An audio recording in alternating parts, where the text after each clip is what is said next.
Spider man brand new day. Marvel నుంచి వచ్చే మూవీస్లో అటు చిన్నలు ఇటు పెద్దలు ఎక్కువగా డెస్పరేట్గా వెయిట్ చేసే మూవీస్ ఏవైనా ఉన్నాయంటే అది స్పైడర్ మ్యాన్ యూనివర్సే.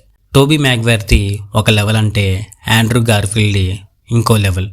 వాళ్ళే టాప్ అంటే వాళ్ళని డామినేట్ చేశాడు మన టామ్ హోలాండ్. అసలు ఈ జూలై మంత్ అంతా టామ్ గాడి రూలు. మరి మూవీ ఎలా ఉంది? ఆ బ్రాండ్ నేమ్ని కాపాడిందా లేదా? ఇవన్నీ ఇప్పుడు తెలుసుకుందాం. స్టోరీ.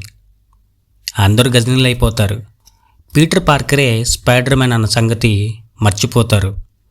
ఇంకా మనోడు ఒంటరివాడైపోతాడు.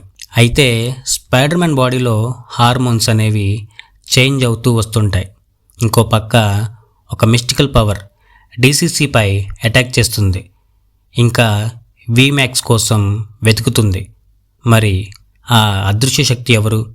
అసలు వీమాక్స్ అంటే ఏంటి? మరి దాన్ని ఎదుర్కొనేందుకు స్పైడర్ మ్యాన్ ఏం చేశాడు? తన గర్ల్ ఫ్రెండ్ అయిన ఎంజేకి పీటర్ పార్కర్ గుర్తుకు వచ్చాడా లేదా? ఇవన్నీ తెలియాలంటే మూవీ చూడాల్సిందే. మూవీ ఎలా ఉందంటే మైండ్ బ్లోయింగ్ అండ్ బిలీవబుల్. రికార్డులు తిరిగేస్తుంది. అమ్మ బాబాయ్ మ్యూజిక్ మైసా పిచ్చెక్కించారు. ఇది చాలా హైయెస్ట్. ఇది అసలు బాబు హౌస్ఫుల్. ఫ్యాన్స్ అందరికీ అడిగి మరి రెండోసారి బిర్యానీ పెట్టారు. అయితే కొన్ని సర్ప్రైజింగ్ క్యామియోస్ ఉన్నాయి. అవేంటనేవి మూవీ చూసి మీరే తెలుసుకోండి. శాడీ సింక్. తనని మర్చిపోగలమా? తన రోల్ అయితే మామూలుగా లేదు. ట్రైలర్లో టీజర్లో ఎందుకు దాచిపెట్టారా అనిపించింది. కానీ మూవీ చూసాకే అర్థమైంది.